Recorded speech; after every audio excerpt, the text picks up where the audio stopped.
Hey PC, my name is Karen. I'm 20 years old and I'm going to be doing Friday this week. And I'm going to be talking about movies, or better, how movies send you subliminal messages and read your mind. Yep, I'm not kidding, they do so. Like, they knew that my girlfriends would always tease me about the kind of guys I liked. They said that I liked closet gays.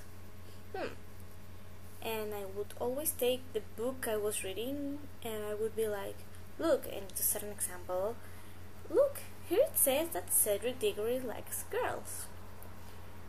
Then I watched the fourth Potter film, the Goblet of Fire one, and there was this scene in which Cedric is talking to Harry and he goes, hey, I realized I never thanked you properly for warning me about those dragons.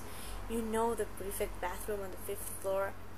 And then he leans in and whispers into his ear, it's not a bad place for a bath. Just take your egg and mull things over in the hot water. I mean, really, Cedric? Take your egg? Is that how you kids call it these days or something?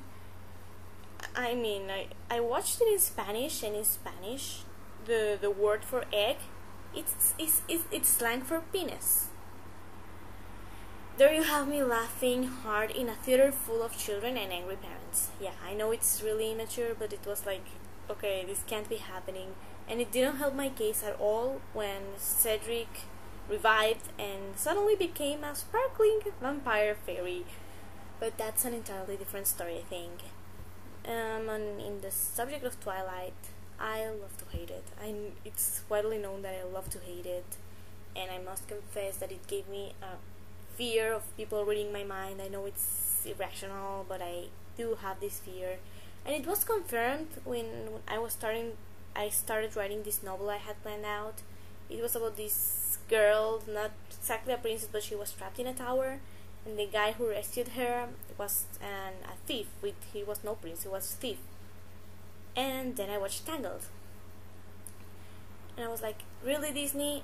Really? Why did you have to read my mind? Why did you have to read my mind? Why didn't the guys who are in charge of writing the screenplay for Harry Potter, why they couldn't read my mind?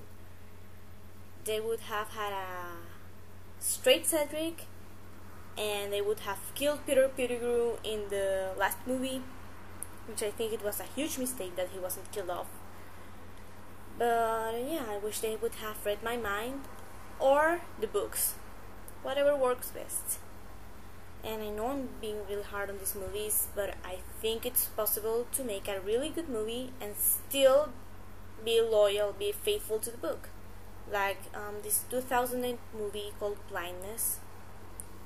The novel is really hard and heavy, so whatever you do on screen, it's going to sound simplified. But it was really great, it was faithful to the book, and it has this amazing cast. It was Julianne Moore, there was Mark Ruffalo, Gael Garcia, sexy Asian guy. And it didn't come off like in those movies that star a bunch of people that are crazily famous, and then you start associating them with people they have previously played, or like in this case, I watched the movie Sense and Sensibility recently, and wow, there's a crazy bunch of people. There's Kate Winslet, Emma Thompson, Hugh Grant, Timothy Spall, Alan Rickman, and then I watched it more closely, and I was like, why the fuck is Dr. House married to Professor Umbridge? And it's quite an interesting concept. Could you imagine Dr. House and Dolores Umbridge married? I want you to tell me about it. How would that work out? Or better, who would win in a fight? The evil witch or the arrogant doctor? I think it's quite interesting. I think both characters are like, both people have this. Both people have a chance. Let's leave it at that. And well, I'll be posting a video next week probably.